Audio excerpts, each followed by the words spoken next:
යන්නේ මියුට් එක කොහේ?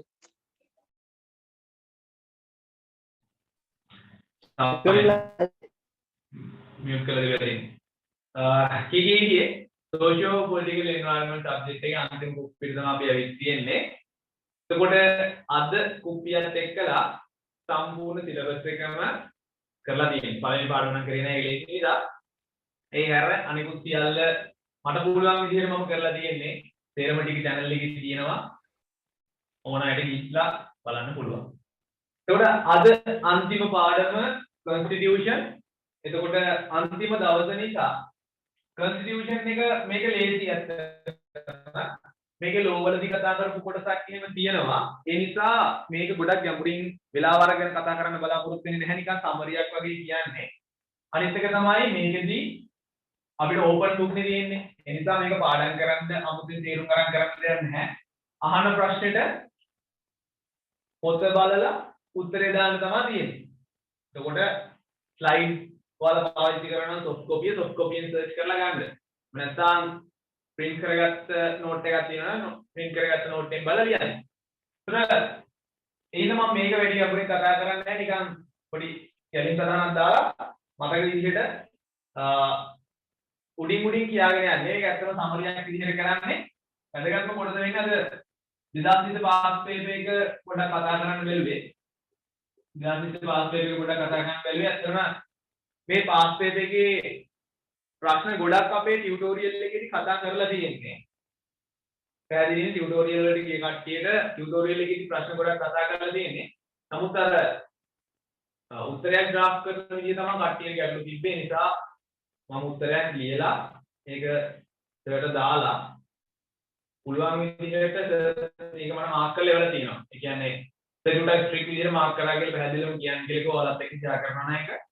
එතකොට මම මේක ස්ක්‍රීන් එකේ ෂෙයා කරලා ඒක කොහොමද මාක් කරලා තියෙන්නේ?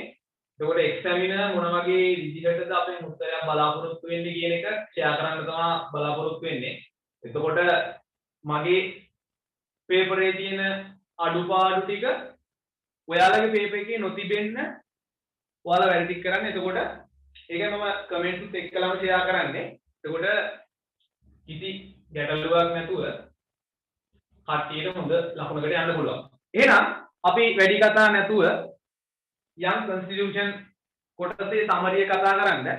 ඒකට මම PDF එකක් හදලා link එක දාන්න කලින් දවල් PDF එක දාලා දිනවා. ඔබ තනිකරම lecture slide එකම තමයි තියෙන්නේ.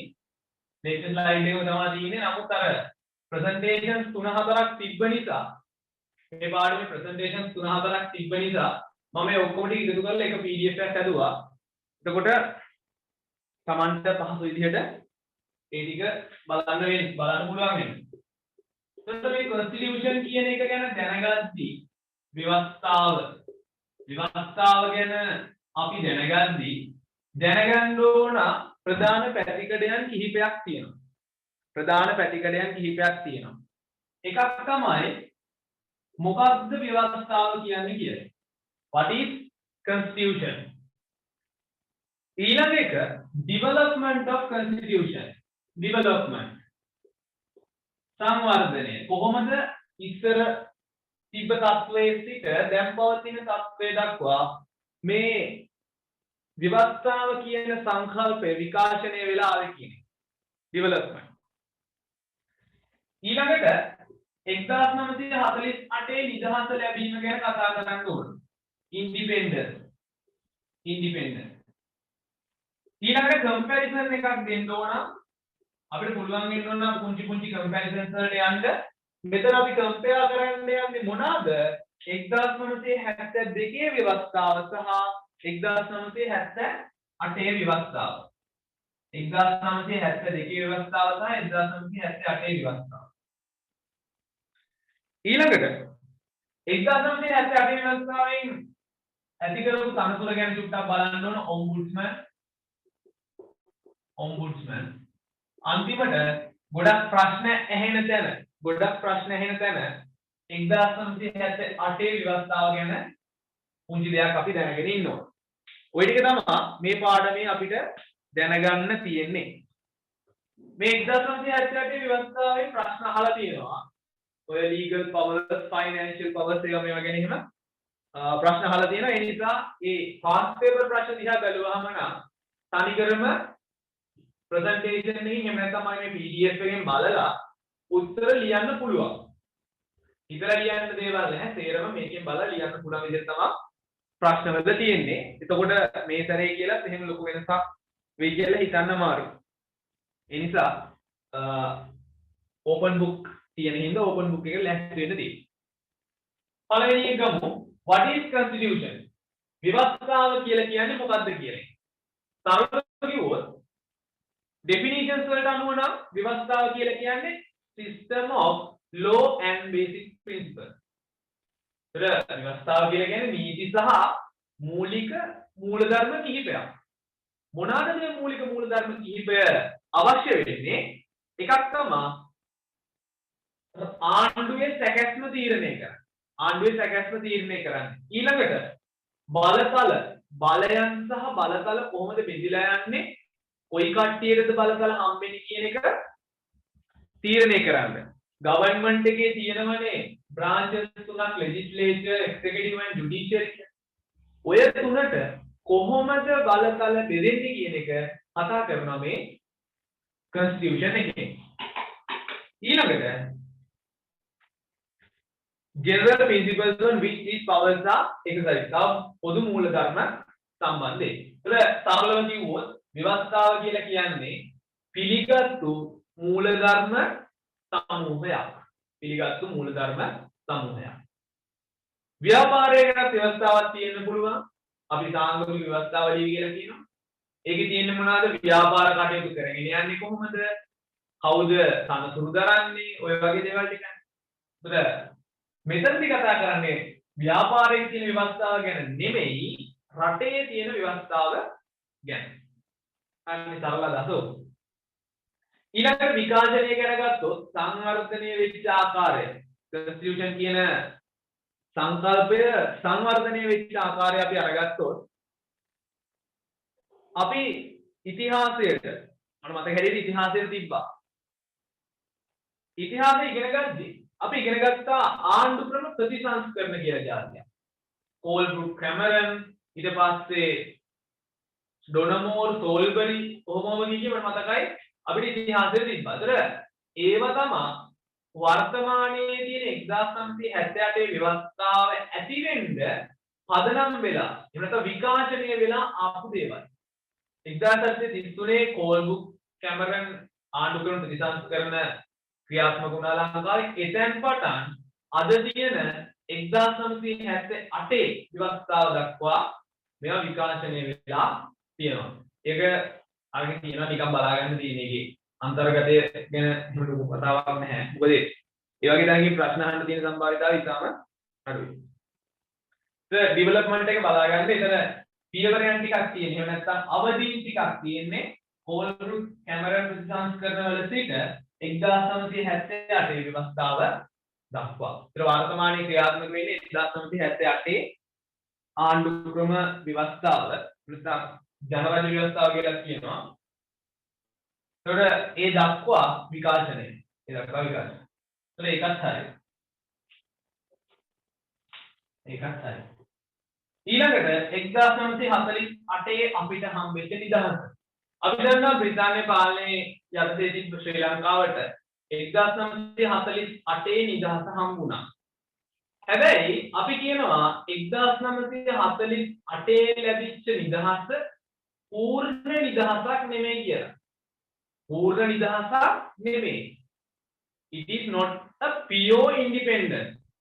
සම්පූර්ණ නිදහසක් හම්බුන්නේ නැහැ. ඇයි සම්පූර්ණ නිදහසක් හම්බුන්නේ නැහැ කියලා කියන්නේ? බ්‍රිතාන්‍ය මහරජුගේ පාලනයෙන් විතුණා. හැබැයි යම් යම් දේවල් වලට ලංකාවේ කට්ටිය තව දුරටත් බැඳිලා හිටියා බ්‍රිතාන්‍ය පාලනයට. ඒ නිසා අපි කියනවා 1948 හම්බෙච්ච නිදහස pure independence එකක් නෙමෙයි කියන්නේ. ඒතර මොනාටද බැඳිලා හිටියේ? නිදහස හම්බුණත් යම් කාර්යයන් වෙනුවෙන් බ්‍රිතාන්‍ය මහරජුන වෙත බැඳිලා හිටියා. නැත්නම් බ්‍රිතාන්‍ය ආණ්ඩුව වෙත බැඳිලා හිටියා. එක දැනක් තමයි ඇග්‍රීමන්ට්ස් වගේක් තිබ්බා ලංකාවේ කට්ටියයි බ්‍රිතාන්‍ය ආණ්ඩුවයි එක්ක. දැන් නිදහස හම්බුණා නම් හරිද දැන් හිතන්නකෝ අපි ගමුකෝ සමුදිත බර්ත්ඩේ බොයි. අපම මෙහෙම ගන්න හරිද? මේ ඉන්නේ සමුදිත මේ ඉන්නේ කවුරු හරි කවුරුද දන්නේ නැහැ කී. එතකොට මේ දෙන්න සමුදිත මෙයාව යටත් කරගෙන ඉඳලා එයාට නිදහස හම්බුණා නම් මේ දෙන්න දෙන්නෙක් නේ. එතකොට සමුදිතට ආය බලපෑම් කරන්න බැහැ කිසිම සම්බන්ධයක් නැහැ කී සහ සී අතර. සමුදිත සහ කී අතර කිසිම සම්බන්ධයක් නැහැ. හැබැයි ලංකාවේ තත්ත්වය වෙනස්. ලංකාවේ නිදහස හම්බුණත් 1948 තී තව දුරටත් යම් පැතිකඩයන් කේගේ පාලනය කරනවා. තව දුරටත් යන්නේ කොහෙද ඉන්නේ කොතනද ඒව මේවා තව දුරටත් අහනවා. අන්න පියෝ ඉන්ඩිපෙන්ඩන්ස් එකක් හම්බෙලා නැහැ සමුදිතගේ නිදහස් වුණාට.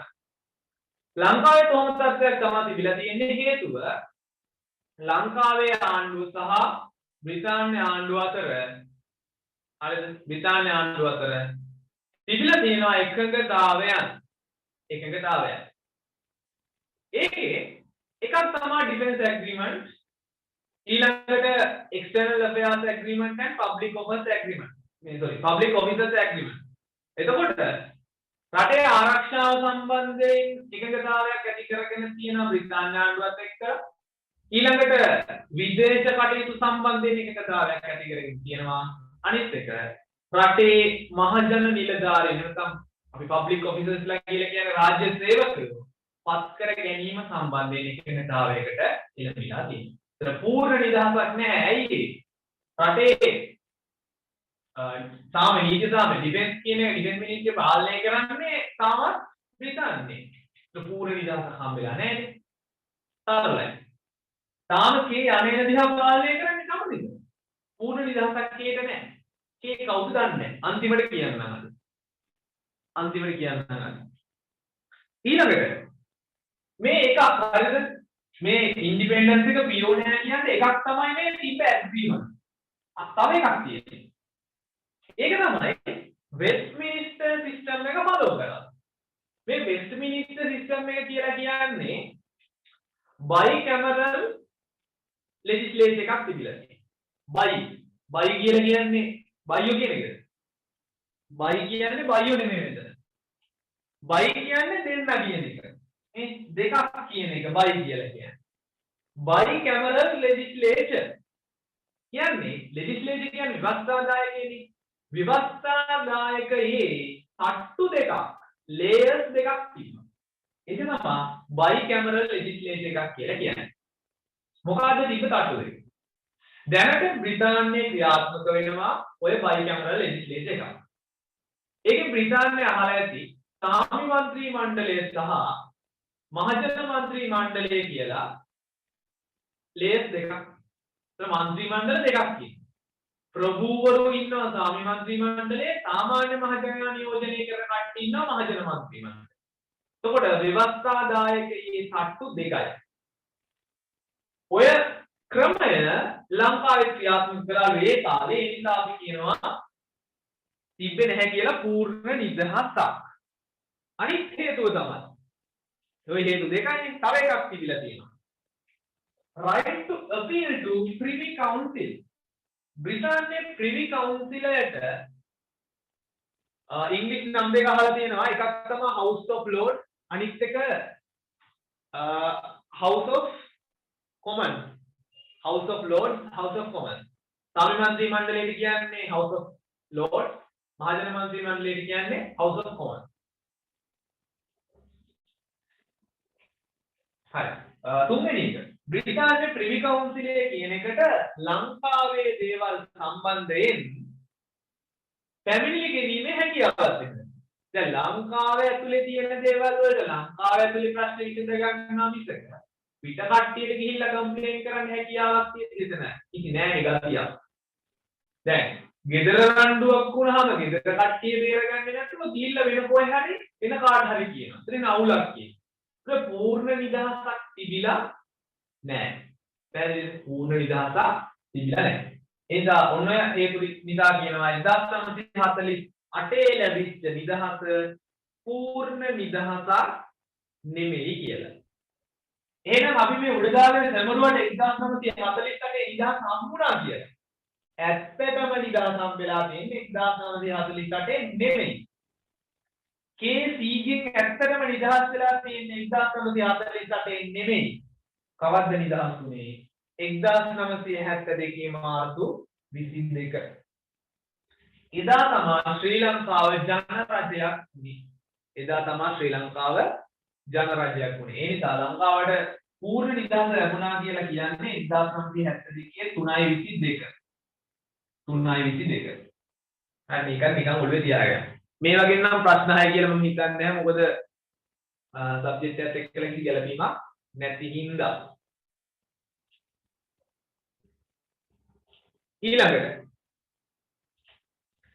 ඊළඟට කම්පැරිසන් එකක් තියෙන්නේ 1972 විවස්ථාව සහ 1978 විවස්ථාව අතර. මේක නම් මම කියවන්න යන්නේ නැහැ. මොකද අද මේන් ෆෝකස් එක පේපර් එක කතා කරන එක. ඒ නිසා මේක නිකන් සමරියක් වගේ මම කියන්නේ. මේක වගු ටික දාලා තියෙනවා කෙලින්ම PDF එකේ. ප්‍රසන්ටේෂන් වල තිබ්බේවා තමයි. ඉතින් නැහැ. ඒ ටික චුට්ටක් කියව ගන්න ඒ වගේ අමුතු දේවල් නැහැ. සරල තේරෙන භාෂාවෙන් තියෙනවා. Google Translate එකක් හරි ගහ ගන්න තමයි තියෙන්නේ. එතකොට ඒකේ ගේමක් ගහ ගන්න පුළුවන්. ඒක කිසි අවුලක් නැහැ. ඒක ලේසි අත්තරම. ඒක ලේසි. ඒ නිසා comparison එක කතා කරන්නේ නැහැ. comparison එක කතා කරන්නේ නැහැ. ඒක PDF එකේ තියෙන නිසා පැහැදිලිව.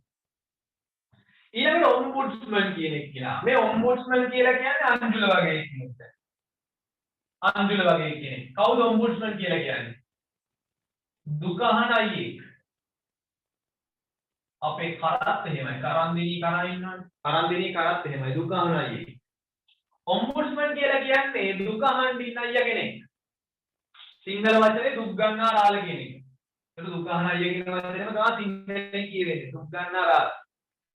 ombudsman කියන සානතුර ඇති කරේ 1978 විවස්ථාවේ. පැහැදිලිනේ. කලින් විවස්ථාවේ ඔහොම එකක් තිබිලා නැහැ. හරිනේ. එතකොට කාගේ දුකද අහන්නේ? මොනා හින්දා ඇති වෙන දුකද අහන්නේ? කාගේ දුකද අහන්නේ? මොනා හින්දා ඇති වෙන දුකද අහන්නේ? දැන් මේ CK ඉන්නවා. ඒ මෙතන ඉන්නවා. ඒ මෙතන ඉන්නවා. Kට C ගෙන් වෙන වැරදි හින්දා K දුකෙන් ඉන්නේ. එයාට අවාසි වෙනවා. එයාට එන නිකන් නීති විරෝධී දේවල් එයාට වෙනවා කියලා අපි හිතමු. එයා මොකද කරන්නේ? එයාගේ දුක ගිහිල්ලා කියනවා ඒට. ඒතකොට ඒ තමයි මෙතන දුක අහන අයියා.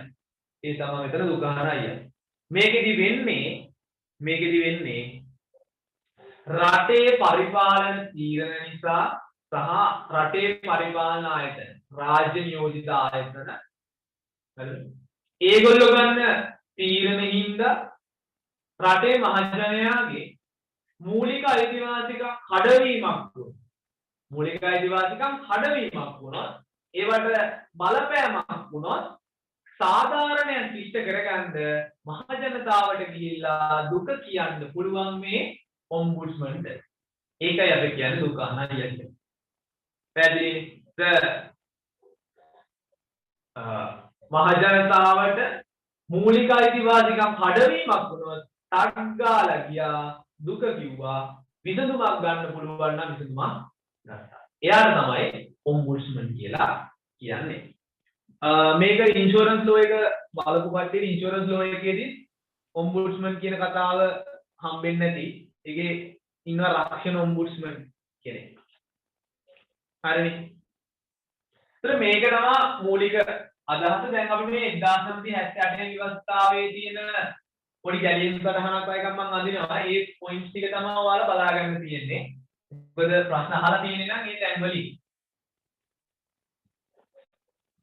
අපි ඩග්ගාලා මේක සමරිය වගේ කතා කරලා යමු පේපරේ සාකච්ඡා කරන්න. පේපරේ සාකච්ඡා කරලා ඉවරලා ඒකේ PDF එකක් තියෙනවා. ටයිප් කරලා හදලා PDF එකක් තියෙනවා උත්තර එක්කලා තියෙන. ඒකේ උත්තර 100% සම්පූර්ණ උත්තර නෙමෙයි වෙන්න පුළුවන්. මොකද මමත් මනුස්සයෙක්නේ. මගේ අතනොත් වැරදි වෙනවා. උත්තර අඩුපාඩු වෙනවා. ඒ නිසා ඒකේ තියෙන උත්තර 100% නිවැරදි කියන්නේ නැහැ. නමුත් ඒක සර් දාලා සර් මාක් කරලා යම් ලකුණු ප්‍රමාණයක් දීලා තියෙනවා. ඒ නිසා මම ඒක ෂෙයා කරන්න. එතකොට ඔයාලට ඒක බලලා මොකක් හරි උදව්වක් ගන්න පුළුවන් වේවි.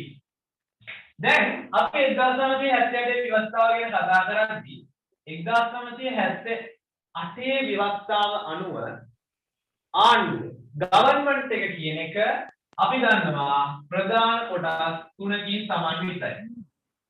ප්‍රධාන කොටස් තුනකින් සමන්විතයි. එකක් තමයි legislative branch. legislative branch. සම්පූර්ණ වචන ලියන්නේ. අනිත් එක executive branch. අනිත් එක judiciary. judiciary. ඕකනේ ගවර්න්මන්ට් එකේ කැලේ තුන මේක අපි කලින් පාඩමේ ඉගෙන ගත්තා.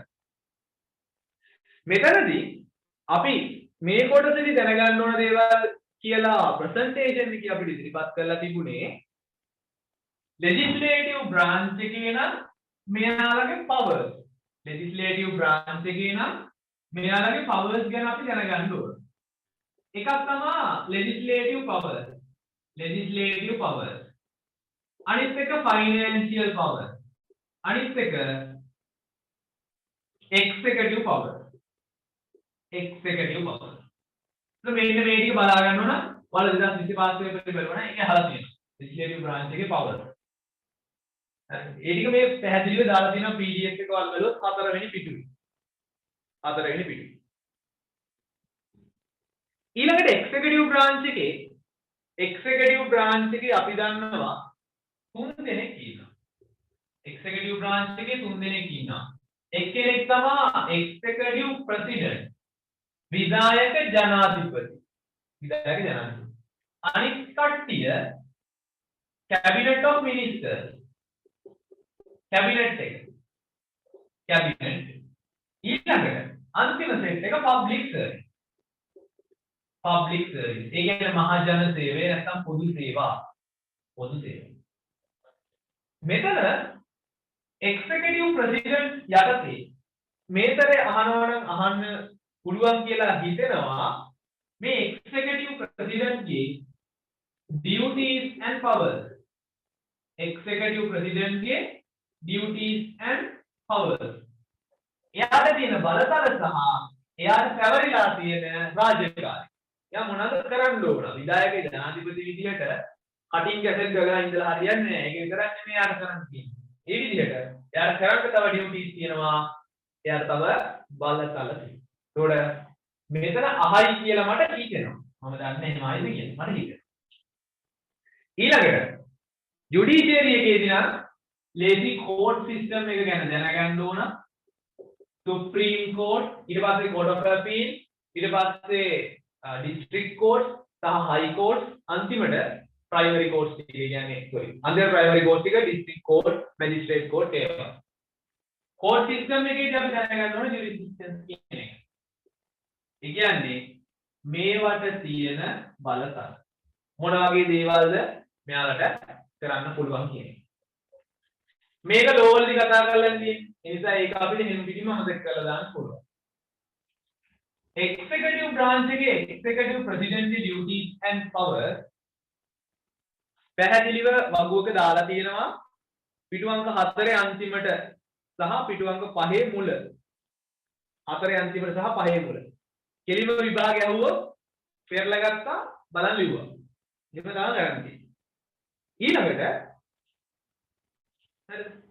ඊළඟට cabinet of ministers මේ cabinet එක සම්බන්ධ විස්තර ටික පිටු අංක 5 තියෙනවා. මොනවාද cabinet එක සම්බන්ධ විස්තර ටික? cabinet එකේ ඉන්නේ ඇයි government එක අපි කියනවා direct කරන්නේ එහෙම සහ පාලනය කරන්නේ. යන මඟ පෙන්නන. cabinet එක පෙරටු කොටක පාර්ලිමේන්තුවක් කියන්නේ. එතකොට cabinet එකේ ඉන්න කට්ටිය තමයි යන්න ඕන පාර පෙන්නන්නේ. මෙයාලව පත් කරන්නේ කවුද? එහෙම නැත්නම් කැබිනට් ඇමතිවරු කවුද කියලා තීරණය කරන්නේ කවුද? විධායක ජනාධිපති. හැබැයි යාට ඕන විදිහට විධායක ජනාධිපතිට බහැපත් කරන්න ඒකට අගමැතිගේ සහාය ගන්න ඕන. එතන පොඩි ප්‍රශ්නයක් තියෙනවා ඉතින්. විස්පත් කරන්න විධායක ජනාධිපති අගමැතිගේ සහාය ඇතුවනේ. දැන් හිතන්නකෝ. ජනාධිපති මල්ලි එහෙනම් එක්තරා රටක ඉන්නවා ජනාධිපති තමයි මල්ලි. අගමැති තමයි අයියා. එතකොට මල්ලි කියන දේට අයියා හන්නේ අයියා කියන දේට මල්ලි යන්නේ. ඒතර පත් කිරීම වෙන්නේ සමහරට අයියාට ඕනේ කියන. ප්‍රයිම් මිනිස්ටර්ට ඕන කට්ටිය වෙන්නේ පත් කරගන්න. ඒතර ප්‍රායෝගිකව වෙන්නේ කොහොමද කියන එකට අපිට වැඩක් නැහැ. තියරිය කියන්නේ එක්සිකියුටිව් ප්‍රෙසිඩන්ට් තමයි මෙයාලා ඩිටර්මයින් කරන්න ඕන. හරිද? ඒකට කන්සල්ටේෂන් එක ගන්න ඕන. උපදෙස් ගන්න ඕන ප්‍රයිම් මිනිස්ටර්ගෙන් අගමැතිගෙන්. හරිනේ.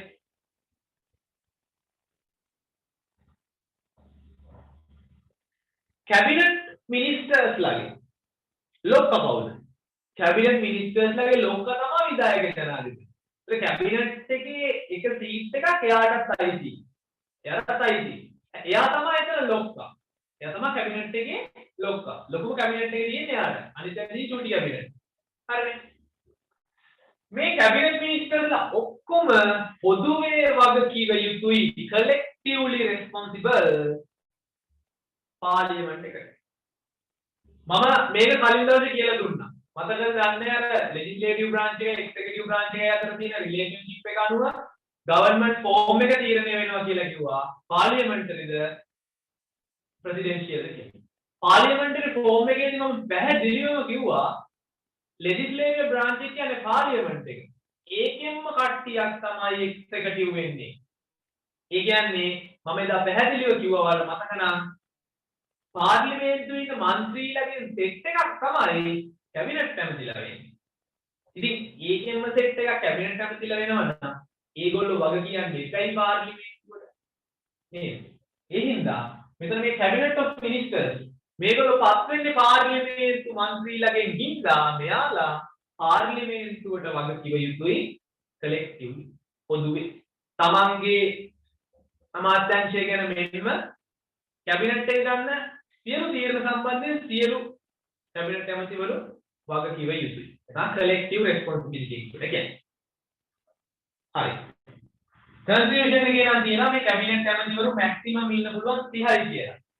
වර්තමානයේ ක්‍රියාත්මක වෙනවද කියන්නේ නම් දන්නේ නැහැ. ඕක තමයි සරල අදහස.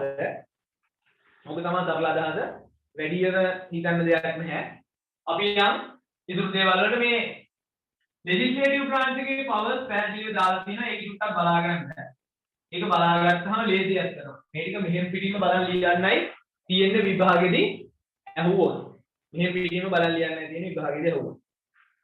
හරි. ඒ ටික තමයි එතකොට constitution එකේදී අපිට කතා කරන්න තියෙන විතර පැය භාගෙන් සමරි කරලා ඉවර කරා. සමරි කරලා ඉවර කරා PDF එක හම්බුනේ නැති කට්ටිය අංජුලකින් හරි මගෙන් හරි ඉල්ල ගන්න.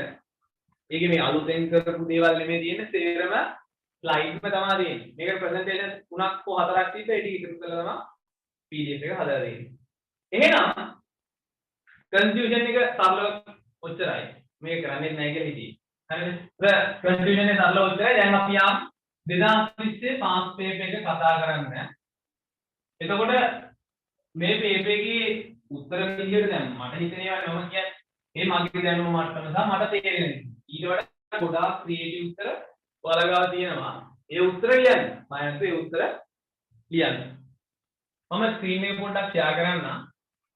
ස්ක්‍රීන් එක ෂෙයා කරන්නම්.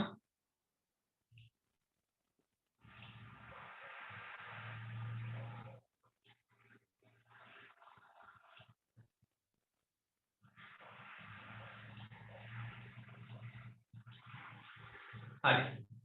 පළවෙනි ප්‍රශ්නේ ඉඳලා කතා කරන් යමු. මම මේ ටෙක්ස්ට් එකම මම ලියපු උත්තරේ පෙන්නන්නම්. එතකොට යම් තාක් දුරට අවබෝධයක් අපිට ගන්න පුළුවන් වෙයි කියලා මම හිතනවා. අවබෝධයක් අපිට අරගන්න පුළුවන් වෙයි කියලා මම හිතනවා. හරි.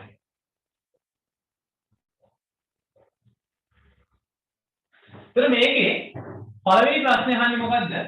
The external business environment includes all elements that exist outside the boundary of business organization. ඔහොම කියලා එන විස්තරයක් තියෙනවානේ. ඔහොම ඔය විස්තරයක් කියලා හෙන දේවල් ටිකක් කියලා එන්නේ කොතෙන්ටද? අපි බලමු එන්නේ කොතෙන්ටද කියලා. තප්පරයක් දෙන්න.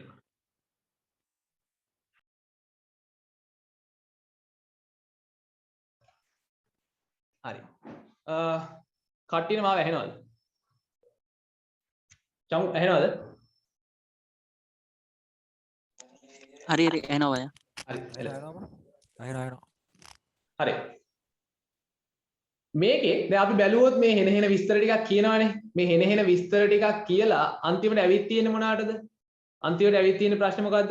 Name 4 components coming under each of those layers of external business environment. External business environment එකේ layers වල components 4 ගානේ ලියන්නලු.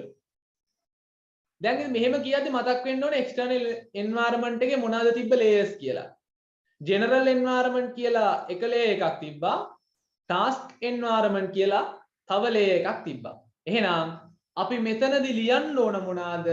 general environment එකේ components 4කුයි task environment එකේ components 4කුයි. ප්‍රශ්නේ දීලා තියෙන්නේ name කියලා.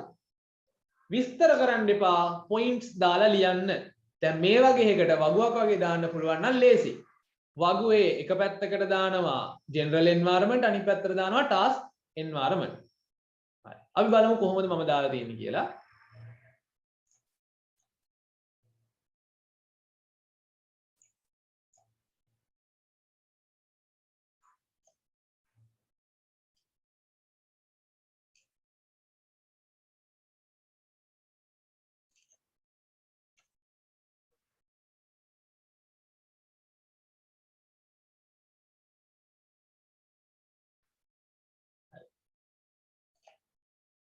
මේ තියෙන්නේ general environment factors උයි task environment factors උයි. ඔය දාලා තියෙන්නේ ඒ set එක. එතකොට දැන් අපි බැලුවොත් පැහැදිලිව පේනවා මේවා කොහෙන්ද අරන් ලියලා තියෙන්නේ මම මේ එකක්වත් හිතලා ලියපුවා නෙමෙයි. මේකක්වත් හිතලා ලියපුවා නෙමෙයි. මේවා සේරම slides වලින් ගත්තුවා. ටග් ගාලා ස්ලයිඩ් එක ඕපන් කරගත්තා සර්ච් කරලා ලිව්වා. මතක නම් මතකයෙන් ලියන්න පුළුවන්. ජෙනරල් එන්වයරන්මන්ට් එකේ ෆැක්ටර්ස් තියෙනවා economic, legal, political, international home කියන. ටාස්ක් එන්වයරන්මන්ට් එකේ ෆැක්ටර්ස් ටික තියෙනවා. ඒවා ටික ලියලා දාන්න තියෙනවා. ඒක බලන් ලියන එක ආයමුතින් කියන්න ඕනේ නැහැ. හරිනේ. මෙතන මේ මාක්ස් දීලා තියෙන්නේ සර්. ටියුටෝරියල් ලෙක්චර් එක බලලා මාක්ස් ටික දුන්නේ. මේකේ පැහැදිලිවම කියන්නේ කිව්වා මේ මීට වඩා ලකුණු දෙන්න පුළුවන්. නමුත් හැමෝගෙම සුභසිද්ධිය උදෙසා මේ විදිහට ලකුණු දුන්නා. එතකොට මේකේ දීලා තියෙන කමෙන්ට්ස් දිහා බලලා හැමෝම ආන්සර්ස් තවත් ඉම්ප්‍රූව් කරලා ලකුණු ලැබිය හැකි මට්ටමට උත්තර ලියාවි කියලා. ඒ පරමාර්ථයෙන් අඩුවෙන් ලකුණු දුන්නා කියලා තමයි කිව්වේ. අපි බලමු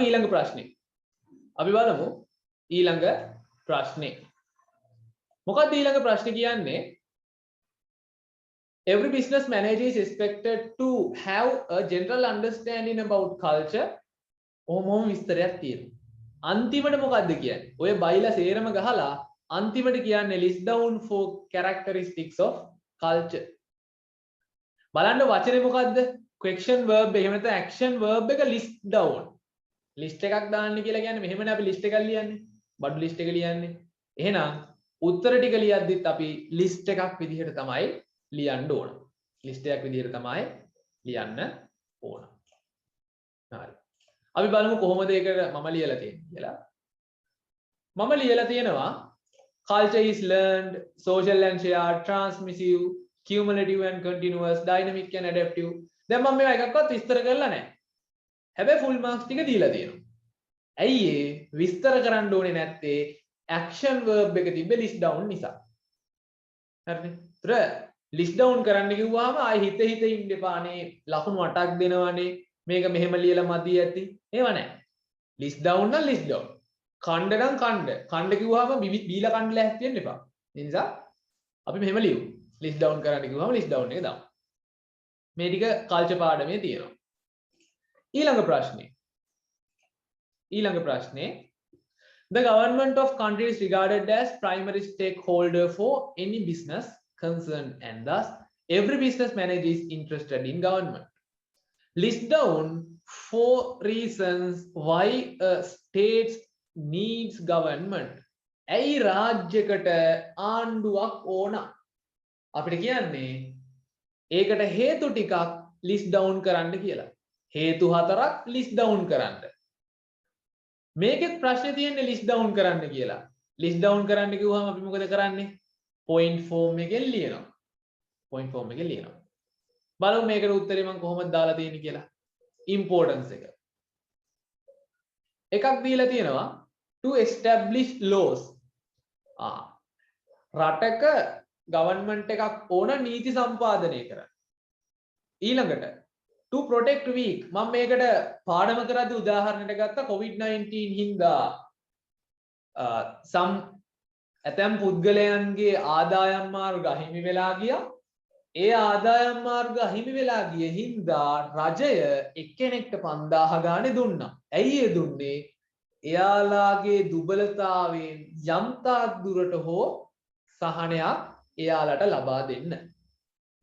ඊළඟට to regulate common affairs to promote common interest. දැන් මෙතන ලකුණු 7යිනේ දීලා තියෙන්නේ. මෙතන ලකුණු 8ම දෙන්නත් පුළුවන්. මොකද දැන් 7ක් දෙන්නේ නැත්te සමහර විට මේ regulate common affairs and promote common interest කියලා ඒක එහෙම කැලි දෙකකට කඩලා ලියලා තියෙන හින්දා වෙන්නේ නැති. හරිද? නමුත් එහෙම හිතන්න එපා. තමන්ගේ උත්තරේ තමන් ලියන්න ගැටලුවක් වෙන්නේ නැහැ. ෆයිනල් එක්සෑම් එකේදී ස්ට්‍රික්ට්ලි බලන්නේ නැති වෙයි. හරි. ඊළඟට decentralization කියන්නේ අහන්නේ. ඒකේ ප්‍රශ්නෙට මම කෙලින්ම list down 4 advantages of decentralization that Sri Lanka could gain as a developing country. මොකක්ද ඒ කියන්නේ? සංවර්ධනය වන රටක් විදිහට ශ්‍රී ලංකාවට බලය විමධ්‍යගතකරණයෙන් ලබාගත හැකි ප්‍රතිලාභ 4ක්. විමධ්‍යගතකරණයේ ප්‍රතිලාභ 4ක්. 4 advantages. ඒකෙත් තියෙන්නේ list down කරන්න කියලා. හරි. දැන් මේකට එහෙම මට ලකුණු 6යි වැඩිලා තියෙන්නේ. මට ලකුණු 6 හම්බෙලා තියෙනවා. එතකොට දැන් තේරෙන්න ඕනේ දැන් මේ උත්තරේ දිහා බැලුවම මම මේකේ PDF එක share කරන්නම්. එතකොට බලන්න මේ ලකුණු නැතුව මම share කරන්නම්. මේකේ මීට වඩා දේවල් add කරන්න පුළුවන්ද කියලා. ලකුණු දෙන්න පුළුවන් කරුණු add කරන්න පුළුවන්ද කියලා. බලමු මම පළවෙනියටම අරන් තියෙන්නේ මොකද්ද කියලා. මම පළවෙනියටම අරන් තියෙන්නේ decentralization will provide opportunities for the people who are living in rural areas affecting due to poverty to improve their lives by participating the decision making process. දැන් මෙතන මම කිව්වේ decentralization පාඩම කියද්දිත් පැහැදිලිව මම කිව්වා ගමේ මිනිස්සුන්ගේ දුක උඩ ඉන්න කට්ටිය දන්නේ නැත්නම් ගමේ මිනිස්සුන්ට කිසිම දෙයක් හම්බෙන්නේ නැහැ. විමධ්‍යගතකරණයේදී ගමට සමීප පරිපාලන ආයතනයක් ලැබෙන නිසා ගමේ මිනිස්සුන්ට පුළුවන් තමන්ගේ දුක කියන්න. අනිත් එක ගමේ ඉන්න පරිපාලන නිලධාරියාට S2 දකින්න පුළුවන් යකෝ මුන්ට මොකද්ද මේ වෙලා තියෙන්නේ කියලා. එතකොට ගමේ ඉන්න නිලධාරියාට පුළුවන් ඉහළට කියලා මේගොල්ලන්ට දෙයක් කරන්න. ඒ නිසා ගම දියුණු කරන්න ගම දියුණු කරලා ගමේ ඉන්න මිනිස්සුන්ගේ ජීවන තත්ත්වය උසස් කරන්න ඩිසෙන්ට්‍රලයිසේෂන් එක ඒ විදිහට වැදගත් වෙනවා. ඊළඟට පුළුවන් නේද ගමේ ඉන්න මිනිස්සුන්ට තමන්ගේ ගම දියුණු කරන ඩෙවලොප්මන්ට් ප්‍රොජෙක්ට්ස් වලට සහභාගී වෙන්න. පාරක් හදන්න. එහෙම නැත්නම් අපි හිතමුකෝ ඕන්න ගමක කර්මාන්ත ශාලාවක් ආරම්භ කරන්න යනවා රජයේ මැදිහත් වෙලා. ගමේම ඉන්න අයට පුළුවන් නේද තමන්ගේ ශ්‍රමදායකත්වයේ ඒකට දීලා ඒගොල්ලන්ට යම් ආදායමක් උපය ගන්න. අන්න එතකොට ඒගොල්ලන්ගේ ජීවන තත්ත්වය උසස් කරගන්න හැකියාවක් ලැබෙනවා.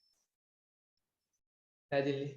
ඊළඟට ගමේ මිනිස්සුන්ට පුළුවන් තමන්ගේ දේවල් කමියුනිකේට් කරන්න ගමේ ඉන්න පරිපාලන නිලධාරියාට. ඒ හරහා අඳුරගන්න පුළුවන් රජයට ඇත්තටම මේ මිනිස්සුන්ට මොනවාද ඕන කියලා. දැන් කණ්ඩ නැති කට්ටිය ඉන්න තැනකට එහෙම නැත්නම් අපි හිතමුකෝ දැන් අලි ප්‍රශ්න තියෙන ගමකට ගිහිල්ලා හරිද අලි හින්දා නිදා ගන්න බෑ. ඒවා මේ අමාරුයි රැට ඇවිල්ලා අලි ගහනවා. එහෙම ප්‍රශ්න තියෙන ගමක් හිතන්න. අපි අලි ප්‍රශ්න තියෙන ගමකට ගිහිල්ලා ඒ ගමේ ජිම් හදන්න ගියොත් දැන් අවශ්‍යතාවය ඒ ගමට ජිම් නෙමෙයිනේ. ඒ ගමට අවශ්‍යතාවය අලි වැටක්. ඒතර ඩෙවලොප්මන්ට් ප්‍රොජෙක්ට් එකක් විදිහට එක ගමකට එක ජිම් එකක් කියලා අලි ප්‍රශ්නේ තියෙන ගමට ගිහිල්ලා ජිම් එකක් දෙනවා. උන්ට ඕන ජිම් එකක් නෙමෙයිනේ. ඒ වගේ තමන්ට අවශ්‍ය ඩෙවලොප්මන්ට් ප්‍රොජෙක්ට් එක ගැලපෙන ඩෙවලොප්මන්ට් ප්‍රොජෙක්ට් එක ගැන අවබෝධයක් ඉහළ කට්ටියට ලබා දෙන්න ඩිසෙන්ට්‍රලයිසේෂන් එකෙන් උපකාරී වෙනවා. අන්න එහෙම ඒවා ටිකක් තමයි මම ලියලා තියෙන්නේ. දැන් මේ මට හිතිච්ච දේවල්නේ. මීට වඩා ලස්සන ආකර්ශනීය පිළිතුරු ලියන්න එතකොට ලකුණු ලැබෙනවා. ඊළඟට අපි බලමු ඊළඟ ප්‍රශ්නේ මොකක්ද කියලා.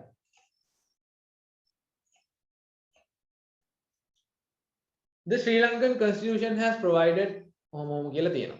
List down two functions of the parliament coming under each of those power categories. Functions of parliament coming under each category. Parliament එක කියලා කියන්නේ ලංකාවේ legislature එකනේ. එතකොට එහෙනම් මේ ප්‍රශ්නේ අහන්නේ මොකද්ද? Power of legislature. මම අර බෝඩ් එකේ යන්ද ගැලීම් සටහනේ legislative branch එකේ powers අහන්නේ. powers අහන්නේ. එතකොට powers අහන්නේ මොන powersද? legislative power and financial power.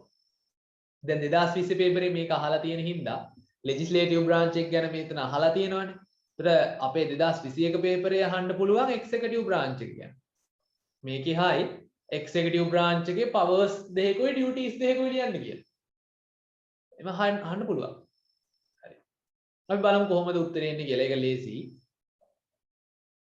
මම පොඩි වගුවක් දැම්මා. එක පැත්තක legislative power අනිත් එක financial power. legislative කියලා කියන්නේ තීරණ ගන්න ව්‍යවස්ථාදායකමය බලතල, අනිත් එක මූල්‍ය සම්පාදනය සම්බන්ධයෙන් තියෙන බලතල. තීරණ ගන්න තියෙන එක බලයක් නීති සම්පාදනය සඳහා. ඊට පස්සේ රටේ ව්‍යවස්ථාව සංශෝධනය කරන්න. ඒකනේ 19ක් දක්වා ව්‍යවස්ථා සංශෝධන ගෙනත් තියෙන්නේ. ඊළඟට ව්‍යවස්ථාවේ යම් ප්‍රතිපාදන නැත්නම් ඒකට අලුතින් ඒවා ඇඩ් කරන්න. අලුතින් ඒවා ඇඩ් කරන්න. ව්‍යවස්ථාවේ මොකක් හරි දෙයකට යම් ප්‍රතිපාදනයක් නැහැ. ඒකට අලුතින් ඒවා ඇඩ් කරන්න බලයක් තියෙනවා. ඊළඟට ෆයිනෑන්ෂියල් පවර් මූල්‍යමය සම්බන්ධයෙන් තියෙන බලතල. රජයේ ප්‍රධාන ආදායම් මාර්ගයේ බදු. ඒ නිසා බදු අනුපාත තීරණය කරන්න. ඊට පස්සේ මොන දේවල් මතද අපි බදු ගහන්නේ කියලා තීරණය කරන්න. අන්න රජයට බලයක් තියෙනවා. රජයට බලයක් තියෙනවා. ඒකනේ ප්‍රශ්නේ ඉන්නේ සීනි ගැටලුයි සීනි වංචායි අරවයි මේවයි කියලා. ටැක්ස් අඩු කරලා එහෙමම කියලා. ඒකට බලය තියෙනවා ලෙජිස්ලේටිව් එකට. පාර්ලිමේන්තුවට පුළුවන් ටැක්ස් රේට් එක පවා වෙනස් කරන්න. ඒකනේ මේ පාර්ලිමේන්තුව ආපු ගමන් 15%කට තිබ්බ වැට් රේට් එක 108ට අඩු කරේ. ඊට පස්සේ ඉන්කම් ටැක්ස් වලට ගොඩාක් අමෙන්ඩ්මන්ට්ස් ගෙනාවේ. ඒකට බලය තිබ්බා පාර්ලිමේන්තුවට. ඒ නිසා ඒගොල්ලෝ බය නැතුව ඒ අමෙන්ඩ්මන්ට්ස් ගෙනාවා. හරිනේ. ඒක තමයි powers. ඊළඟට approval of budget. ඔව් බජට් එක approve කරගන්න පුළුවන්. බජට් එකේ කියවෙන්නේ ආදායම් වියදම් සම්බන්ධවනේ රජයේ. ඊළඟට ඒකාබද්ධ අරමුදලින් මුදල් අය ආපසු ගැනීම සම්බන්ධව. ඊළඟට මහජනතාවගෙන් ණය ගන්නවා නම් ඒ කියන්නේ මහජනතාවට භාණ්ඩාගාර බිල්පත් බැඳුම් කර නිකුත් කළ ණය ගන්න එක ඒවා අපහු පියවන එක සම්බන්ධ තීරණ ගන්න. හරි. ඕක තමයි පළවෙනි ප්‍රශ්නේ. එතකොට අපි බැලුවොත් පළවෙනි ප්‍රශ්නේ ලකුණු 40ක් ලැබෙනවා. දැන් නම් ෆෝමැට් එක වෙනස් වෙලාද දාලා තිබ්බා. ඊට පළවෙනි ප්‍රශ්නේ ලකුණු 40 එකෙන් 37ක් ඇවිත් තියෙනවා. අපේ පාස් මාක් එක මට මතක හැටියට ලකුණු 40ද කොහෙද? එතකොට පළවෙනි ප්‍රශ්නේ තියරි ප්‍රශ්න ටිකෙන් 37ක් ගන්න පුළුවන් කියලා කියන්නේ ඉතුරු ටිකට මොනා හරි ලියලා ලකුණු 3ක් ගන්න පුළුවන්. ඒතර පාස් වෙන්න පුළුවන් පළවෙනි එක කරගත්තොත් හරියට. අපි යන් ඊළඟ එකට.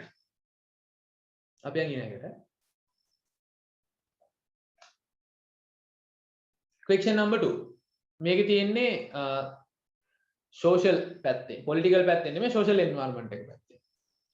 Complexity and ambiguity are inevitable when defining social contract existing between business and society. Describe with appropriate examples about such complex and ambiguous issues that every business manager needs to address in that regard. මේකේ හැම manager කෙනෙක්ම business එකයි society එකයි අතර තියෙන social contract එක හඳුනාගද්දී මුහුණ දෙන්න සිද්ධ වෙන ගැටලු මේ ටික මට මතක හැටියට තිබ්බා course manual එකේ. මෙතන ප්‍රධාන වශයෙන් අපි බලමු මම ලියලා තියෙන මොනවාද කියලා. මීට වඩා වෙනස් උත්තර වල ලියන්න පුළුවන්. මට ඒක ලකුණු 7න් 4යි ඇවිත් තියෙන්නේ. මේ බලන්න. In managing the business every manager has to address කියලා එහෙම ලියලා තියෙනවා. ඊට මම මේ bold කරලා තියෙන්නේ මම ලියපු points ටික. එකක් තමයි identifying social responsibilities. අනිත් එක prioritizing the needs of stakeholders. ඇයි අපි ව්‍යාපාර කටයුතු කරගෙන යද්දී ව්‍යාපාරයේ ඇල්මැති පාර්ශවයන්ගේ අවශ්‍යතා සම්පූර්ණ කරන්න. අපිට හැමෝගෙම අවශ්‍යතා සම්පූර්ණ කරන්න බෑනේ. ඒ හින්දා අපි කාටද මුල් තැන දෙන්නේ කියලා තීරණය කරන්න. තීරණය කරද්දී අවුලක් එනවනේ. එක්කෙනෙක්ට මුල් තැන දුන්නොත් තව එක්කෙනෙක් බයිනවා. දැන් එක්කෙනෙක්ට 3 දිනක් විතර ඉන්නවා නම් එයාට එන ප්‍රශ්නයක් 3 දිනකින් කාටද මුල් තැන දෙන්නේ කියලා. සමුදිරේ ඕක තමයි තියෙන ප්‍රශ්නේ. දැන් මම ලියලා තියෙන points කීයද එතකොට? මෙතන එක point එකයි මේක දෙවෙනි point එක. අනිත් එක ලියලා තියෙන identifying the strategies to gain competitive advantage. මම ලියලා තියෙන point 3යි. මීට අමතරව ගැලපෙන points ලියන්න පුළුවන් Tamanට හිතෙන දේවල්. මට ඔළුවට ආපු දේවල් ටික තමයි මේ ලියලා තියෙන්නේ. පැහැදිලිද? එතකොට මේ වගේ ප්‍රශ්නයකට උත්තර ලියද්දී දැන් මේකට ලකුණු 7ක් හම්බ වෙන නිසා විස්තර කරලා ලියන්න. එතකොට අපි මේ විදිහට ඡේද වෙන් කරනවා නම් අපිට දාන්න පුළුවන් එක point එකකට එක ඡේද ගන්න. එතකොට ඒ point එකේ ඡේදය ඇතුලේ විස්තර වෙනවා. ඒතර ගැටලුවක් නැහැ. හරිනේ. මේක තමයි මම ලියපු උත්තර ටික. Identifying social responsibilities. ඊට පස්සේ prioritizing the needs of stakeholders. ඊළඟට identifying the strategies to gain competitive advantage. ඊළඟට B ප්‍රශ්නේ අහන්නේ briefly explain how business managers are guided in relation to social contract under each of the following models. මේ එක් model එකේදී managers ලව අපි කොහොමද guide කරන්න කියන එක. මේකට උත්තරේ මතක් වෙන්න ඕන. මම market capitalism model එක කතා කරද්දී tutorial ප්‍රශ්නයක් විදිහට මේක සාකච්ඡා කරා. market capitalism model එකේදී මොකද්ද වෙන්නේ? market එක ව්‍යාපාරය සහ සමාජය අතර බෆර් එකක් විදිහට මාකට් එක ක්‍රියාත්මක වුණානේ. අපිට මතකයි ඒක. බෆර් එකක් විදිහට මාකට් එක ක්‍රියාත්මක වුණා. ඒ හින්දා අපි ඒකේ ඉන්න මැනේජර් කෙනෙක්ට කියනවා ඔයා බලන්න ඕන මාකට් එකට හොඳට සලකන්න. එතකොට demand and supply කියන market forces හොඳට අවධානයට යොමු කරලා ඒවා තේරුම් අරගෙන මාකට් එක තෘප්තිමත් කරන්න කටයුතු කරන්න. එතකොට අපි ඒකදී assume කරනවා අපි මාකට් එකට හොඳට ඉල්ලුමට සැපයීම දුන්නොත් මාකට් එක හොඳට තෘප්තිමත් කරොත් social responsibilities satisfy වෙනවා කියලා. ඊළඟට unethical business practices use නොකර ඉන්න කියලා අපිට උපදෙස් දෙන්න පුළුවන්. ඇයි? ඒවා unethical ඒවා use කරන්න ගියොත් මොකද වෙන්නේ? මාකට් එක loss වෙන්න පුළුවන්. අපිට මාකට් එක loss වෙන්න පුළුවන්. හරිද? ඒ හින්දා අපිට කියන්න පුළුවන් unethical business practices අයින් කරන්න කියලා. ඒක ගැනත් හිතන්න ඕන කියලා. හරිද? ඔන්න ඔය ටික තමයි මම ලියලා තියෙන්නේ. ඔය points ටික මෙතන ලියලා තියෙනවා. ඊළඟ dominance model එක. dominance model එකේදී හරිද? dominance model එකේදී කිව්වේ powerful business elites ලා ටිකක් ඉන්නේ. මේකේ අලුතින් එන ව්‍යාපාරිකයෙක් හරිද? පුංචි ව්‍යාපාරිකයෙක් හරි කවුරු හරි compete කරන්නේ නැතුව හැමතිස්සෙම උත්සාහ කරන්න ඕන අර business elites ලා එක්කලා එකතු වෙන්න. එතකොට මේකේ ඉන්න managers ලා මොකද කරන්න ඕන? හැමතිස්සෙම connect වෙන්න try කරන්න ඕන. connect වෙන්න. එතකොට connect වුණාම more powerful. වැඩිපුර බලයක් ගන්න පුළුවන්. හරිනේ. ඊට පස්සේ තව දෙයක් මෙයාලා හොඳින්ම අවබෝධයට ගන්න ඕන. ඒක තමයි ඩොමිනන්ස් මොඩල් එකේදී ඇති වෙනවා පොපියුලිසම් කියලා තත්ත්වයක්. පොපියුලිසම් කියලා කියන්නේ ඩොමිනන්ස් එක ඩෙමොක්‍රටික් කරන්න. ඒ රටේ දැන් රටක නම් රටේ ඉන්න නැත්නම් ආයතනයක් ගත්තොත් ආයතනයේ ඉන්න සේවකයෝ ඔය යූනියන් සේවා මේවා හදාගෙන එයාලා විරුද්ධව නැගී සිටිනවා අයිතිකරුවන්ට. ඩොමිනේට් කරන පාර්ශවයන්ට විරුද්ධව නැගී සිටිනවා. එහෙම නැගී සිටින තත්වයක් ඇති වුණොත් මැනේජර්ට පුළුවන් වෙන්න ඕන පොපියුලිසම් කියන ඉෆෙක්ට් එක පාලනය කරන්න. දැන් ලංකාවේ වෙලා දැන් මේලා දවස්වල වෙන්නේ ඒකනේ. රජයේ ගුරුවරු මොකද කරන්නේ? පාර්ලිමේන්තුවේ කට්ටියට විරුද්ධව නැගී සිටලා තියෙන්නේ. ඒගොල්ලන්ගේ ශ්‍රමය සූරා කරනවා. පඩි මදි කියලා. ඒගොල්ලෝ විරුද්ධව නැගී සිටලා තියෙන්නේ. දැන් මේ තත්ත්වෙදී මැනේජර්ස්ලා විදිහට ක්‍රියාත්මක වෙන්නේ ඇමතිවරුනේ. ඇමතිවරු තමයි ප්‍රධාන වශයෙන්. එයාලා හරියට ගුරුවරුන්ව පාලනය කරනවාද? එහෙම නැත්නම් එයාලා හරි ස්ට්‍රැටජි එකද පාවිච්චි කරන්නේ මේ පොපියුලිසම් එක නවත්තන්න? මම කියනවා නෑ කියලා. ගුරුවරු ඔය වර්ජනය පටන් ගත්ත අවස්ථාවේදීම රටේ ඇමතිලා හරි ආණ්ඩුව නියෝජනය කරන කවුරු හරි පාර්ශවයක් ඒගොල්ලෝ එක්කලා සාකච්ඡාවකට ගිහිල්ලා හිත හදලා ෂේප් කරලා ඊළඟ බජට් එකෙන් අපි ඔයාලගේ පඩිය හදලා දෙන්නම් මොකක් හරි කියලා පොඩි වචනෙන් ගේමක් ගැහුවා නම් මේ තරම් දුරට මේක නැගලා යන්නේ නැති වෙන්න ඉඩ තිබ්බා. හැබැයි මොකද උනේ? ඒ විදිහට හොඳින් කතා කරනවා වෙනුවට මේ කට්ටිය බයින්න ගත්තා. පාර්ලිමේන්තුව ඇතුලේ සහ එළියේ බයින්න ගත්තා. ඒකෙන් උනේ තත්ත්වය බරපතල උනේ. එතකොට ඩොමිනන්ස් මොඩල් එකේ ඉන්න මැනේජර් කෙනෙකුත් එහෙමයි කරන්න ඕන. ෂේප් එකේ ගේම ගහන්න ඕන. බයි ෆෝස් එකෙන් යන්න බෑ. බලෙන් කරගන්න බෑ. එතකොට අන්න ඒක තමයි ලියවෙන්න ඕන මට තේරෙන හැටියට. ඊළඟට ස්ටේක් හෝල්ඩර් මොඩල් එක. ස්ටේක් හෝල්ඩර් මොඩල් එකේදී අපි කියන්නේ හරිම ලේසි දේවල් ටිකක්. ඉස්සල්ලාම ස්ටේක් හෝල්ඩර්ස්ලා අයිඩෙන්ටිෆයි කරගන්නවා මැනේජර්. ඒක තමයි එයා කරන්න ඕනේ ඉස්සල්ලාම. ඊට පස්සේ ඒගොල්ලන්ව බෙදා ගන්න ඕන. ප්‍රයිමරි අය කවුද, සෙකන්ඩරි අය කවුද කියලා. හරිද? ඊට පස්සේ බලන්න ඕන ව්‍යාපාරික තීරණ හින්දා, බිස්නස් ඩිසිෂන්ස් හින්දා මොන වගේ ඉෆෙක්ට් එකක්ද වෙන්නේ මේ ප්‍රයිමරි අයටයි සෙකන්ඩරි අයටයි.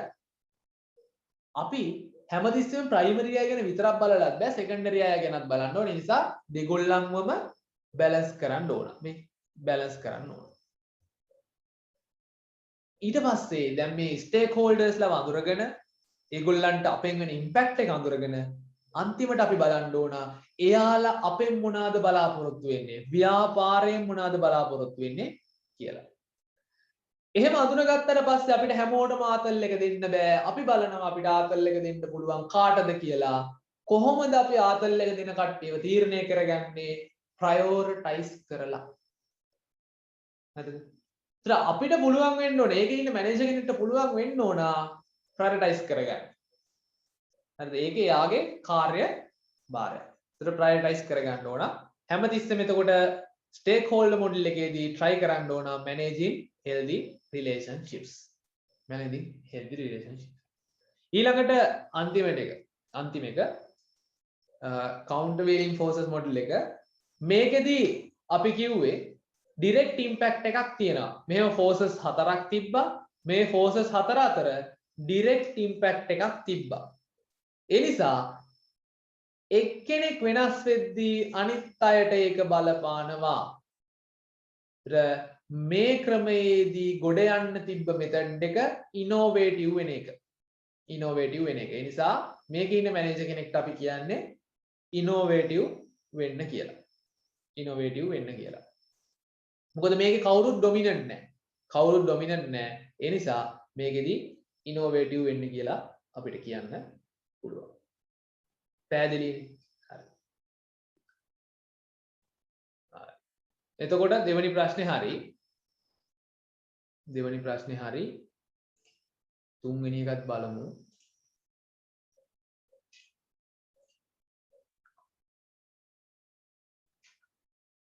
තුන social institutions are usually interdependent. However, in practice some social institutions dominate others. Describe the role of economy and politics as social institutions. Sorry. Highlighting this statement, describe the role of economy and politics as social institutions. ඉතින් මේ ප්‍රශ්නේ අහන්නේ මොකද්ද? සාමාන්‍යයෙන් සියලුම සමාජ ආයතන එකක් මත යැපෙනවා. ඒ කියන්නේ අනිත් ඒවා මත යැපෙනවා.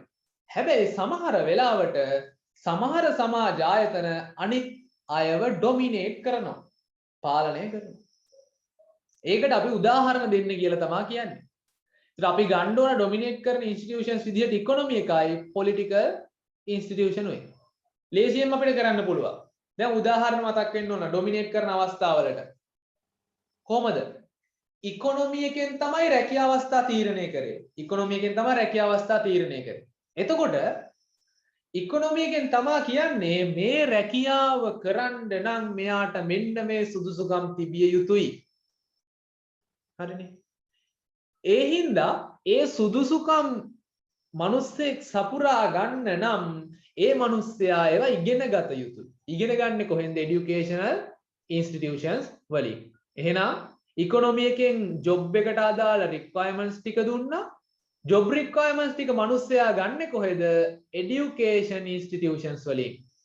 එහෙනම් এডুকেෂන් ඉන්ස්ටිටියුෂන්ස් වලින් උගන්වන්නේ මොනකට ගැලපෙන්නද?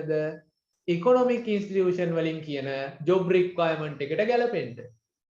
ඉතින් මෙතනදී වෙන්නේ ඩොමිනේට් වීම. මෙයාලා රික්වයර්මන්ට් එක දෙනවා এডুকেෂනල් ඉන්ස්ටිටියුෂන්ස් වල කට්ටිය ඒ රික්වයර්මන්ට් එකට ගැලපෙන්න මහ ජනතාවට උගන්වනවා. ඕක තමයි එක අවස්ථාවක්. ඒක තමයි මම ලියුව අවස්ථාව මම මතක හැටියට. ඊට වඩා වෙනස් හිතන ඒවා ඔයාලා ලියන්න ලස්සනට. බලමු මම ලියලා තියෙන එක. මේක සම්පූර්ණ එක නම් කියවන්න යන්නේ තේරුම් ගන්න නැති හින්දා මම කියලා තියෙන්නේ economic institution එකෙන් provide the requirements for job. එතකොට education මේ functions of education is dominated by economy. ඇයි ඒ requirement එක දෙන්නේ economy එකෙන් education institutions වලින් කරන්නේ ඒ economy එක දෙන job requirement එකට අදාළව උගන්වන එක. ඊළඟ එක political institutions වලටත් මම උදාහරණයක් ගත්තා.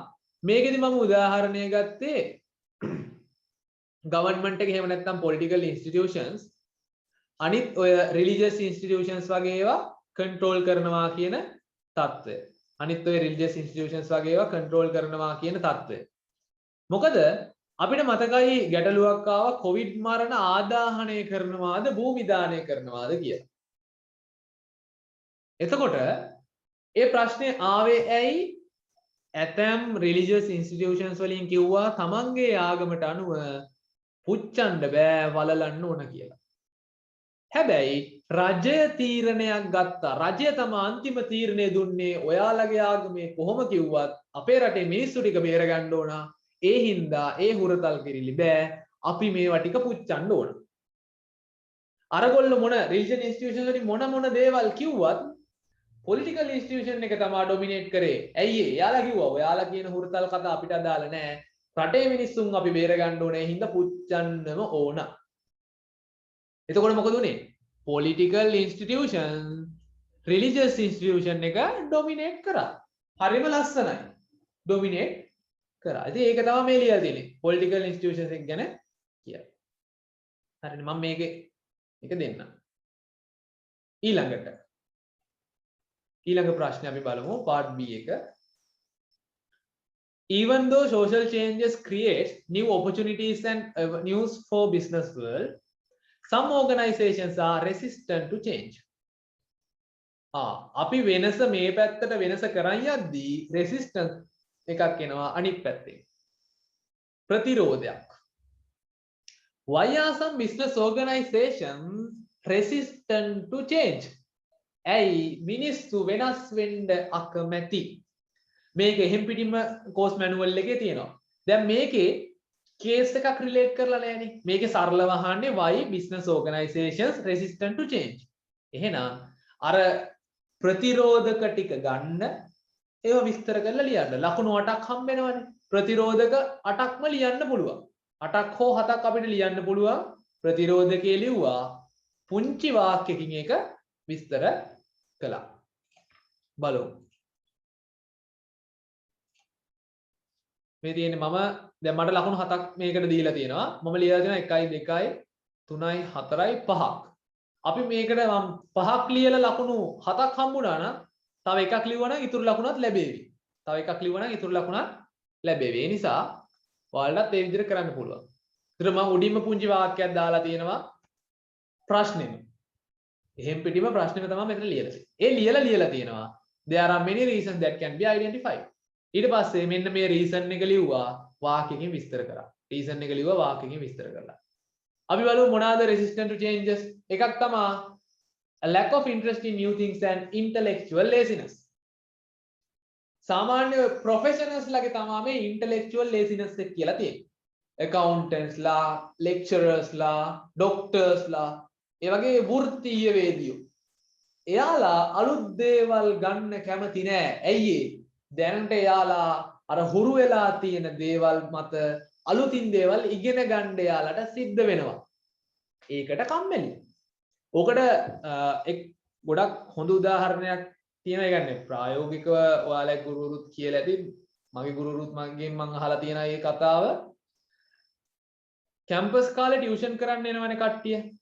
කැම්පස් කාලේ ටියුෂන් කරන්න එනවා. ටියුෂන් කරන්න ආවහම ඒක වෘත්තියක්නේ. ටියුෂන් ගුරුවරයෙක් ඒක වෘත්තියක්.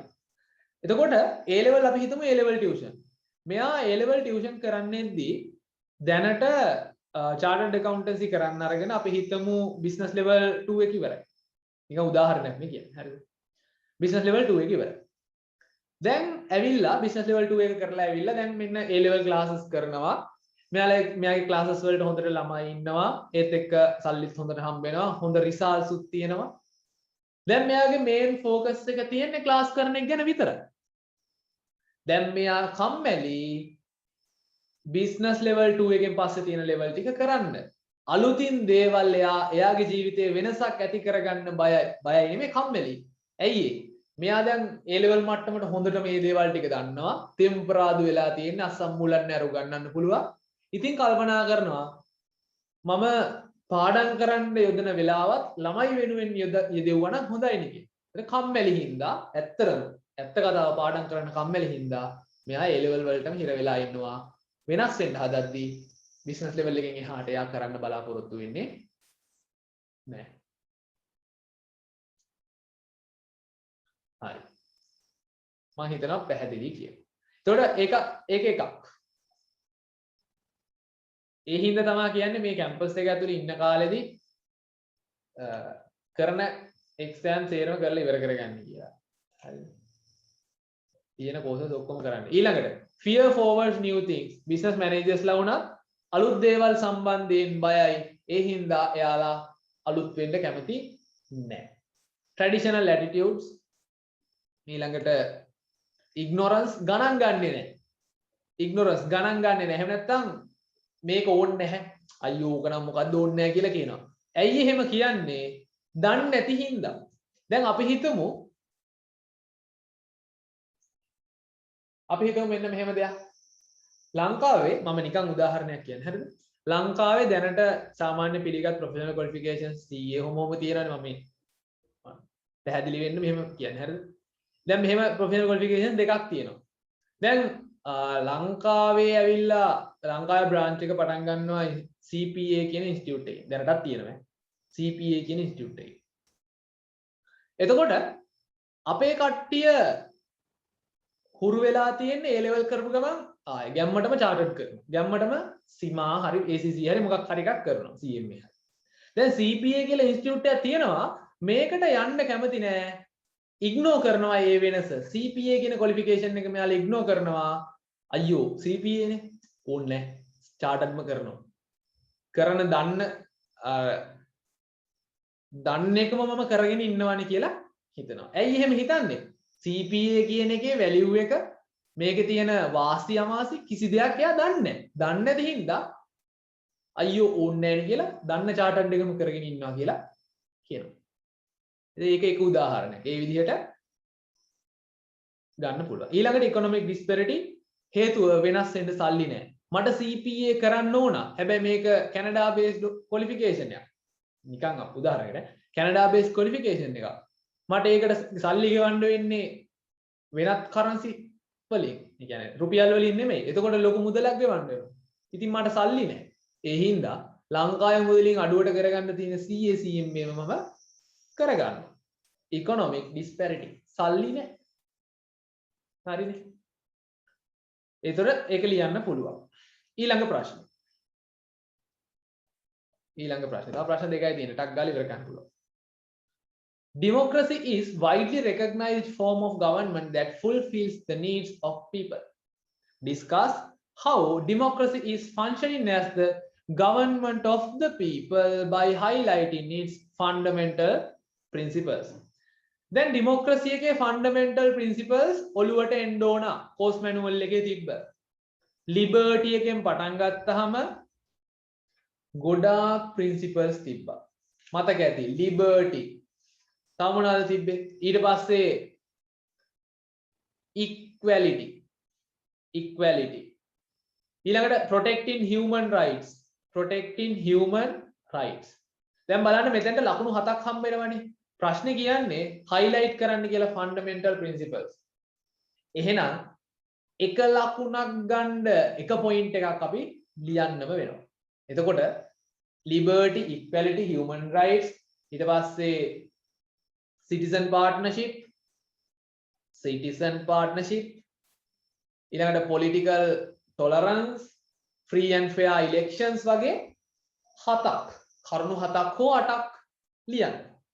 ඩිස්කස් කරන්න කියලා කියන්නේ highlight කරන්න කියන්නේ fundamental principles. එතකොට සරලව කරන්න තියෙන්නේ මේ fundamental principles ක්‍රියාත්මක වෙන තැන democracy එක තියෙනවා කියලා කියන්නේනේ. fundamental principle එක ගත්තා මේකේ අදහස ලිව්වා. principle එක ගත්තා අදහස ලිව්වා. මේ සියල්ල ක්‍රියාත්මක වෙන නිසා democracy එක function වෙනවා government of the people විදිහට. සරලයි, සුගමයි, සුන්දරයි. අපි බලමු මම ලියලා තියෙන්නේ කොහොමද කියලා. මම නම් මෙච්චර විස්තර කරලා තිබ්බේ නැහැ. ඒ නිසා සර් කමෙන්ට් එකක් දාලා තිබ්බ එකට. අපි බලමු. මේ බලන්න. මේ විස්තරයක් දාලා මමත් ඒ ටික highlight කරලා තියෙනවා. මම අරන් තියෙන ඉස්සෙල්ලාම free and fair elections. ඊට පස්සේ liberty, equal opportunities, citizen partnership. ඔච්චරනේ අරන් තියෙන්නේ. බලන්න. 1 2 3 4යි. මම කරුණු 4යි අරන් තියෙන්නේ. ඉතින් සර් දීලා තියෙන්නේ ලකුණු 4යි. කරුණු 7ක් ලිව්වනම්, points 7ක් ලිව්වනම් ලකුණු 7ම ගන්න පුළුවන්. සමහර විට විස්තර කරලා තියෙන නිසා ඊට වඩා ලකුණු ලැබෙයි. නමුත් සර් කියන්නේ කිසිම අවුලක් නොවෙන්න මේ සියල්ල හිතට ගන්න කියන එක. ඒකට need to mention more principles of democracy and should describe them. එහෙම අපි describe කරලා තිබ්බොත් කාටවත් ලකුණු කපන්න බෑ. ඒ නිසා ඒ point එක මම හිතනවා ඔයාලට පැහැදිලි වෙන්න ඇති කියලා. අපි ඊළඟ ප්‍රශ්නේ බලමු. The achievement of absolute equality is impossible, but ensuring quality to certain extent is essential for democratic society.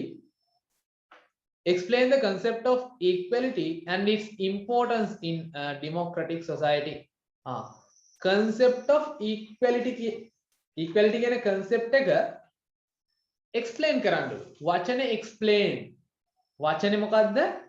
explain. explain කියලා කිව්වහම අපි පැහැදිලි කළ යුතුයි. හරිනේ? පැහැදිලි කරන්න ඕන. එතකොට theory කැමති නම් අපිට examples දාලා explain කරන්න පුළුවන්. පැහැදිලි define කරන්න කියලා නෙමෙයි තියෙන්නේ explain කියලා. ඒ නිසා කැමති නම් අපිට උදාහරණ එහෙම දාලා විස්තර කරලා explain කරන්න පුළුවන්. Explain the concept of equality and its importance. Importance එකක් ලියන්න එපා. ඇයි වැදගත් වෙන්නේ? equality කියන එකේ ප්‍රයෝජන ටිකක් ලියන්න වෙනවා. මේක නම් මම හිතන්නේ බලමු මොනවද ලියලා තියෙන්නේ කියලා. මේක ලකුණු 4යි ලැබිලා තියෙනවා. මම ලියලා නැහැ ඒක ලොකු විස්තරයක්. ඉස්සලාම equality කියන එක මෙන්ෂන් කරලා තියෙනවා. equality කියලා කියන්නේ non discrimination. හැමෝටම equal opportunities හම්බෙන්න ඕන. එයාලගේ සමාජ තත්ත්වය ගැන නොසලකා. should all the humans, එහෙම නැත්නම් all the people should have equal opportunity. an equal opportunity. දැන් ඊට පස්සේ මොනවද මේ ලියලා තියෙන්නේ? එකම එක තමයි ලියලා තියෙන්නේ. මම equal opportunity එකේ ප්‍රයෝජන ටිකක් ලියලා තියෙන එකක් දෙකක් තමයි ලියලා තියෙන්නේ. සර් දාලා තියෙනවා need to describe at least 5 importance of equality. අපිට මේකේ equality එකේ importance මොනවාද කියලා බලලා පහක් විතර ලියන්න පුළුවන්. ඇයි වැදගත් වෙන්නේ? ඇයි වැදගත් වෙන්නේ?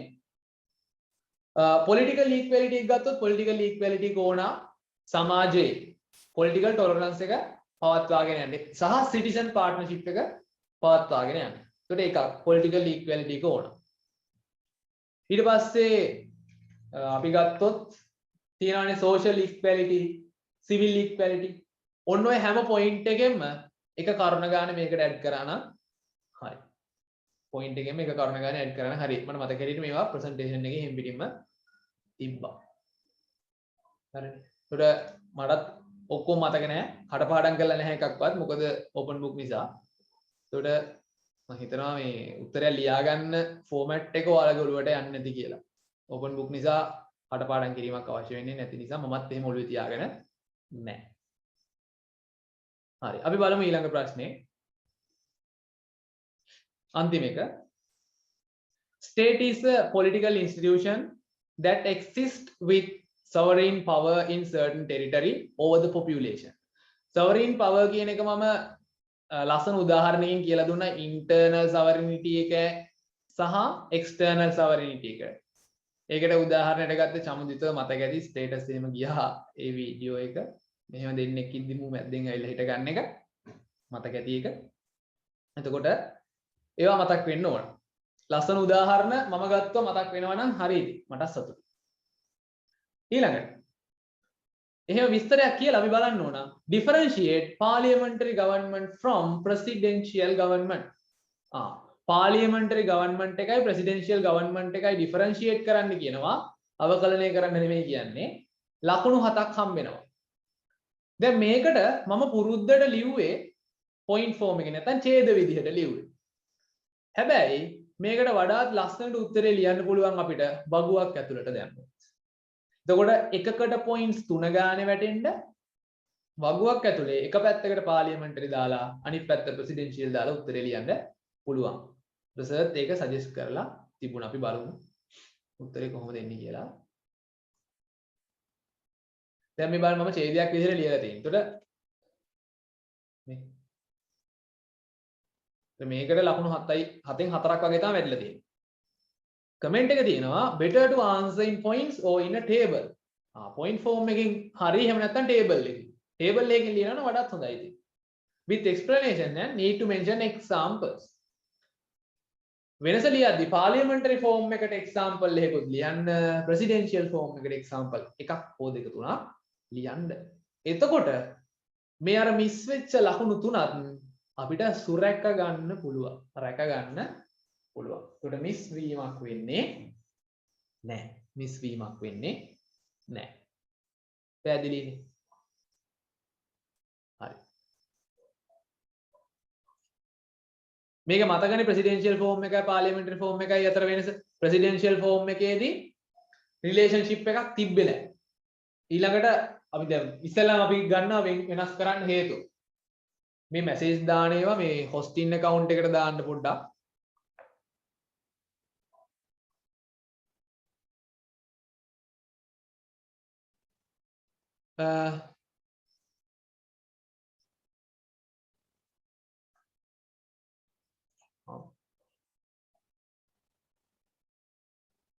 paper එකේ marks allocate වෙන හැටි කියන්න පුළුවන්ද කියලා අහලා තියෙනවා. marks allocate වෙන විදිහක් කියන්න නම් දන්නේ නැහැ ඉතින් ඒක. මේ ප්‍රශ්නේ ඉස්සරහට හම්බෙන marks ගන්න දාලා තියෙනවා විතරයි ඉතින්. දන්නේ. ඒකයි මම දැන් මේකේ මේ සර් marks තමයි දීලා තියෙන්නේ. සර් දීලා තියෙන විදිහ දැන් සර් බලලා තියෙන විදිහ අනුව තමයි මේ marks මට allocate වෙලා තියෙන්නේ. ඒකට මේක වැඩි කර ගන්න නම් better to answer in a table. හරිනේ. ඒකට කමෙන්ට් එකත් එක්ක මම පෙන්නුවේ ඒකයි. එතකොට allocate වෙන විදිහක් නම් දන්නේ නැහැ. නමුත් මේ වගේ දේවල් ටිකක් කරොත් අපිට full marks ගන්න පුළුවන් කියන එක මම හිතනවා ඔළුවට යන්නේ නැති කියලා. හරි.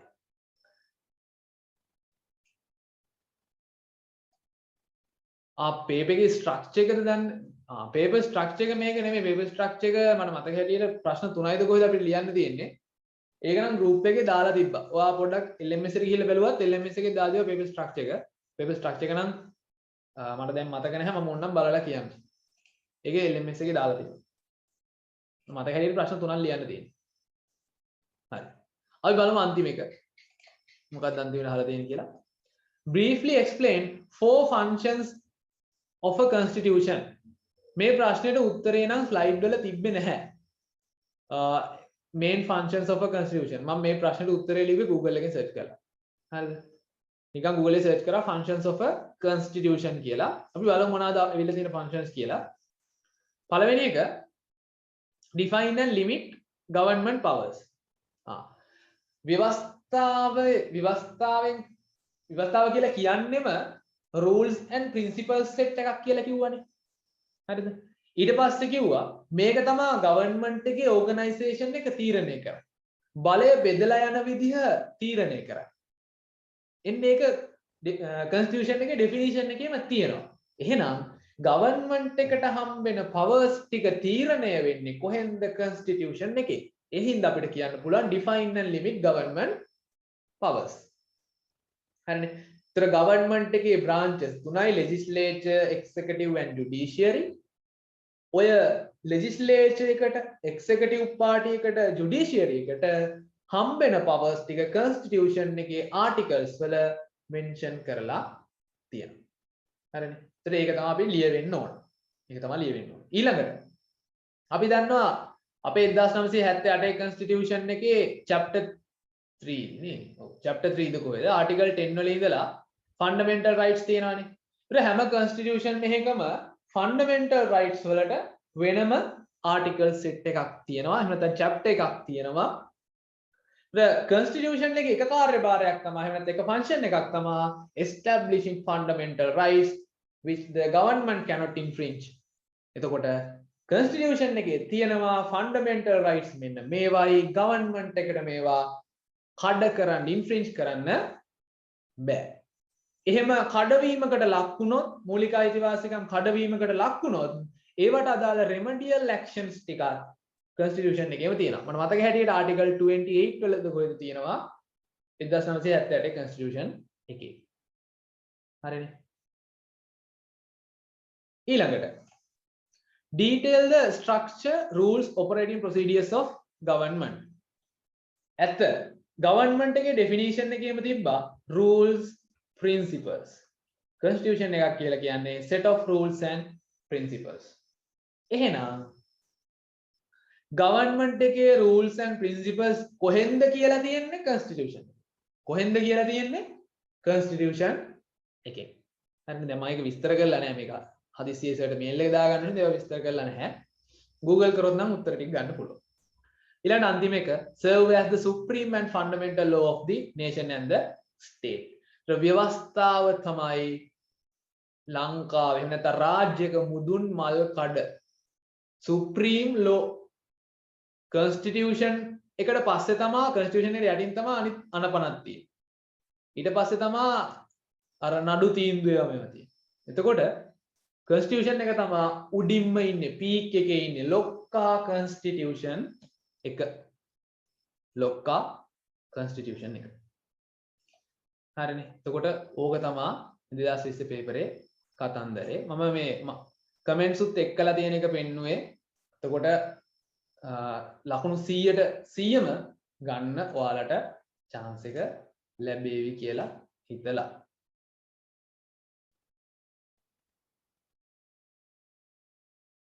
ඔව් මේ පේපර් එකෙන් නම් question 5න් 3යි තමයි ලියන්න තියෙන්නේ. ඔව්. මම මතක හැටියට අපේ එකේ ස්ට්‍රක්චර් එක මේකම දන්නේ නැහැ නේද? මේකේ answer only one question part 2 and no. මේකෙත් නම් 3යි තමයි ලියන්න කියලා තියෙන්නේ. හරි. අපි ප්‍රශ්න අහන්න ගමු. ප්‍රශ්න තියෙනවා නම් මොන හරි chat එකට දාන්න. constitution එකේ ලක්ෂණ කියලා එකක් නැහැ. ලක්ෂණ ඕන අපිට ගන්න පුළුවන් fundamental law එක. මේකේ කාර්යයන්ම තමයි එහෙනම් ලක්ෂණ විදිහට කියන්න වෙන්නේ. වෙන නම් ලක්ෂණ කියලා එකක් මම දන්නේ නැහැ. මේ functions තමයි අපිට එහෙමනොත් ලියන්න වෙන්නේ.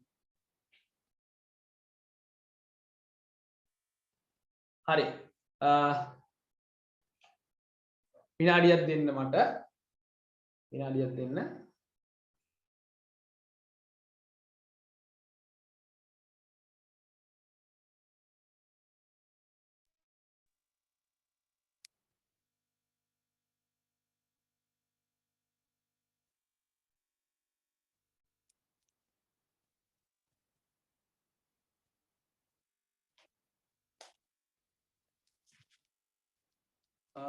හරි.